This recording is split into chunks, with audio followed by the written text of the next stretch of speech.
was so cool.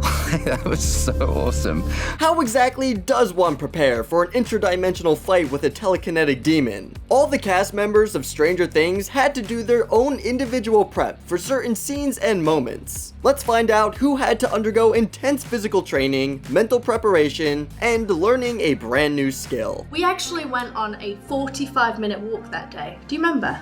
Number 1. We think Jamie Campbell Bower may be a bit of a psychopath. Bower didn't know anything about his character before his audition, so he decided to create his own origin story for Henry, which impressed the Duffer Brothers. He drew inspiration for his performance from horror classics, such as Hellraiser and Primal Fear. But the craziest thing Bower did to prepare was to make a board with all the faces of the Stranger Things cast. I went a bit nuts for like 2 days. He put Will Byers in the center and surrounded him with co-stars, pics of the Upside Down, and horror icons like Dracula. Needless to say, Bower was thrilled when he got the role. There was like a sigh of relief.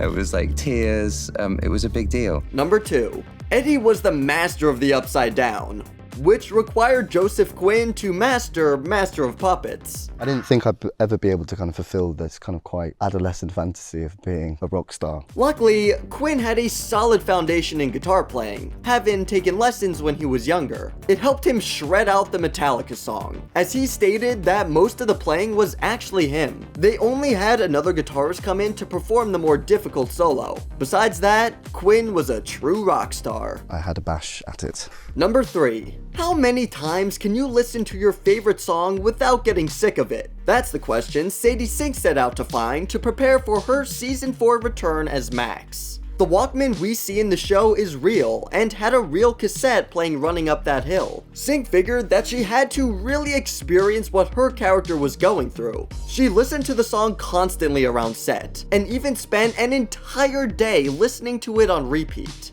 Did she get sick of it?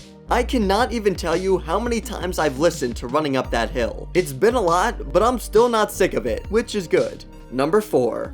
Being held in a secret Russian prison is a great way to lose weight. David Harbour can attest. He lost 80 pounds from season 3 when he was 270, but weighed in for the 4th season at 190. His intense prep to lose the weight included Pilates and a whole lot of fasting. It took 8 months for him to drop the weight. But the most impressive part, he lost the weight before the show was shut down due to COVID, meaning he had to maintain his new weight for an entire year. I don't think I'll ever do that again. Number 5. Everybody knows the best way to clear your head is to take a nice long walk. That's exactly what Matthew Modine and Millie Bobby Brown did the day they had to film Brenner's demise. It was a very sad day for us both. The love these two have for each other is genuine, so they decided to take a 45-minute walk together to get into the right headspace for the scene. I honestly loved Millie Bobby Brown. Number 6.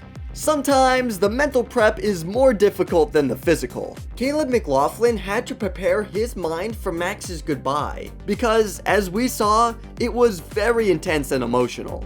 I prepared for it mentally. It was a long day. McLaughlin said he started preparing for the scene 2 weeks prior to filming. On top of this, he had to do the attic fight scene with Jason right beforehand. That is a lot to handle. I think I definitely prepared for this because it was a sequence that I had to rehearse. Number 7. When the cameras are pointed squarely on you and all the eyes in the room are fixated on your person, getting nervous seems like a guarantee. Finn Wolfhard found this out when he had to deliver his monologue to Millie during the finale. I was super scared about it, so I ran it in my head over and over again, and I wanted to be as off book as I could. It was a ton of prep, but it paid off. They got the scene done in a couple of takes, and Wolfhard even had room to improvise the "You're my superhero." Yeah, it was fun. It was really fun to do. Number 8. What isn't Steve good at? All the way back in the ancient times of season 1, the brothers Duff told Joe Keery that he was going to have to film a swimming scene as part of the school team, which involved wearing a Speedo. So Joe wasted no time preparing. He got into great shape and took swimming lessons to be at the peak of his physical form. It's oh my God, I have to get in shape, and did all these swimming lessons, and I was paying for all this stuff. And then the Duffer Brothers decided to cut the scenes before they even shot them.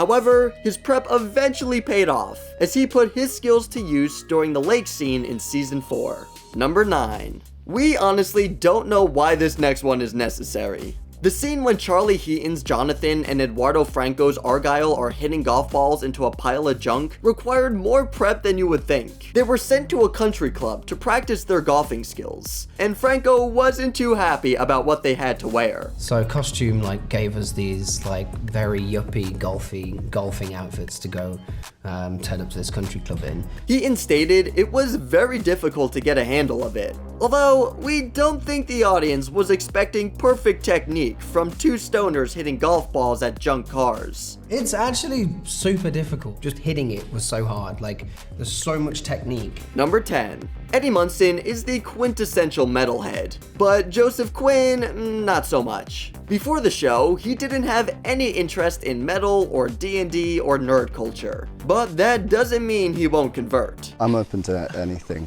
Wow. Quinn drew inspiration from Spinal Tap to get into the headspace of a true metalhead. I think kind of just in terms of how being a metalhead isn't a part-time gig, you've got to take it pretty seriously. Number 11. Becoming Henry is one thing. Transforming into an interdimensional demon is a whole other story. Let's just say Jamie Campbell Bower got well acquainted with the makeup chair. He spent 7 to 8 hours every single time they needed to apply the Vecna prosthetics, which included roughly 2,425 individual pieces. Prep started at 3 a.m., and once it did, it was a marathon. VFX artist Barry Gower stated he did go into a zen-like mode during the application process. Music was a big part of this process for Bower, specifically heavy death metal. Just because for me it was something that I was using as a process to kind of bring up what I needed to bring up. And on the complete other end of the spectrum, he would sometimes just read a book, a perfectly balanced process. As all things should be. Number 12. Riding a skateboard is not easy. I still can't ride one. Sadie Sink had no choice but to learn though, as her character was required to shred some Crete. Sink had never even been on a board before being cast as Max, so she was unsurprisingly scared to hop on. Yeah, it was pretty daunting. Once I actually got on the board, I was like, oh my god, this is going to be a lot harder than I thought it would be. But she wasn't alone. Finn Wolfhard, a seasoned skater himself, would sometimes join her during her training sessions, which is just so freaking sweet. And these were no easy sessions. It was hard. I had to work at it for 3-4 months or something like that. It was every day for 3 hours during that span, and whenever she had a second of free time, she was ripping it.